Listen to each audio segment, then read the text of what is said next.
আসসালামু আলাইকুম। কবির অ্যাকাউন্টিং হোমের পক্ষ থেকে তোমাদের সামনে আমি আরেকটি নতুন ভিডিও নিয়ে হাজির হয়েছি। শিক্ষার্থীরা, আজকে আলোচনার বিষয়বস্তু মূলধন।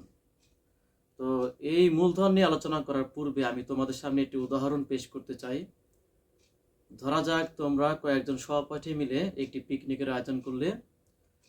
এখন এই পিকনিকটা বাস্তবায়ন করার জন্য আমাকে নগদ টাকা চাঁদা তুলতে হবে। সেখান থেকে চাল, ডাল, তেল, লবণ আরও যা লাগে আমাদেরকে কিনতে হবে। রান্না করার জন্য গ্যাসের চুলা অথবা কাঠ কিনতে হবে এবং হাঁড়ি পাতিলের ব্যবস্থা আমাকে করতে হবে। এই সমন্বিত যে ব্যবস্থা, এই ব্যবস্থার ফলে কিন্তু আমরা পিকনিক আয়োজন করতে পারবো। ঠিক তদ্রূপ ব্যবসা করতে গেলেও আমাকে কিছু উপকরণের ব্যবস্থা করতে হবে। নগদ টাকা, অর্থাৎ নগদ টাকার পাশাপাশি পণ্য, আসবাবপত্র, কম্পিউটার বা আরও অনেক উপকরণের প্রয়োজন হতে পারে। এই এক বা একাধিক উপকরণ নিয়েই আমাদেরকে ব্যবসায়িক কার্যক্রম শুরু করতে হবে। এখন আমরা একটু বোর্ডের দিকে খেয়াল করি। প্রথম যে উদাহরণ যেটা দেয়া আছে, নগদ 50,000 টাকা নিয়ে ব্যবসা শুরু করা হলো। তার মানে নগদ টাকা প্রতিষ্ঠানে কিন্তু আগমন ঘটলো, যার ফলে প্রতিষ্ঠানে নগদ টাকা বৃদ্ধি পাওয়ার কারণে নগদান হিসাবকে আমার ডেবিট করতে হবে। আর নগদ টাকা কিন্তু সম্পদ, যার ফলে প্রতিষ্ঠানে নগদ টাকার আগমন হওয়ার কারণে আমার কিন্তু সম্পদটা বৃদ্ধি পাচ্ছে। অপরদিকে যেহেতু নগদ টাকা নিয়ে ব্যবসায়ের কার্যক্রম শুরু করা হলো, এই নগদ টাকাকে আমার মূলধন ধরতে হবে। মূলধন হলো মালিকানা সত্ত্ব এবং এর ফলে মালিকানা সত্ত্ব বৃদ্ধি পাচ্ছে। আচ্ছা, মূলধনকে কেন আমরা মালিকানা সত্ত্ব বলবো? যেহেতু এই মূলধন মালিক ব্যবসা প্রতিষ্ঠানকে সরবরাহ করে, যার ফলে ব্যবসা প্রতিষ্ঠান ধরে নেয় মালিক যেহেতু মূলধন আমাকে সরবরাহ করলো, এই মূলধনের পরে একমতো দাবি বা অধিকার থাকবে মালিকেরই। যেহেতু মালিকের দাবি বা অধিকার থাকে, এর জন্য এই মূলধনকে বলা হয় মালিকানা সত্ত্ব। এবং প্রতিষ্ঠানে মূলধনের আগমন হওয়ার কারণে, মূলধনটা বৃদ্ধি পাওয়ার কারণে এখানে ধরতে হবে যে মালিকানা সত্ত্ব কিন্তু বৃদ্ধি পাচ্ছে। আমার সূত্র কিন্তু বলে মালিকানা সত্ত্ব বৃদ্ধি পেলে আমার ক্রেডিট দিকে যাবে। আমার দ্বিতীয় যে উদাহরণ, এখানে উপকরণ কিন্তু একাধিক।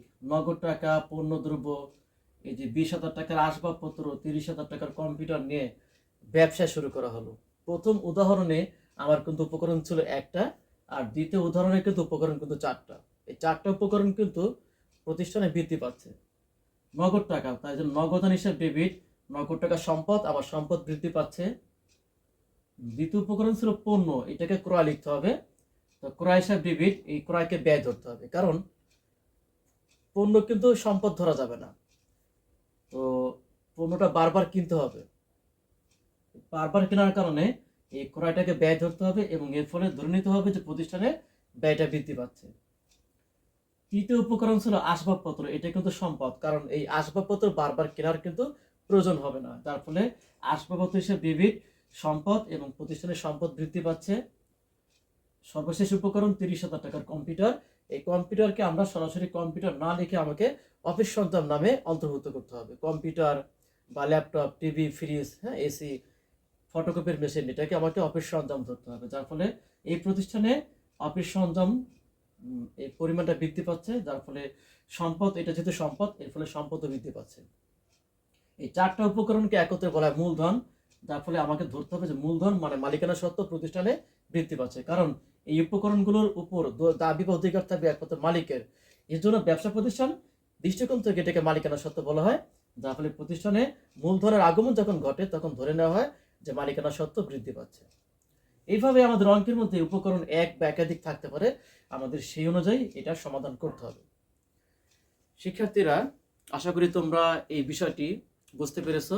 আমি আগামীতেও তোমাদের সামনে নতুন ভিডিও নিয়ে হাজির হব ইনশাল্লাহ। আজকে পর্যন্তই।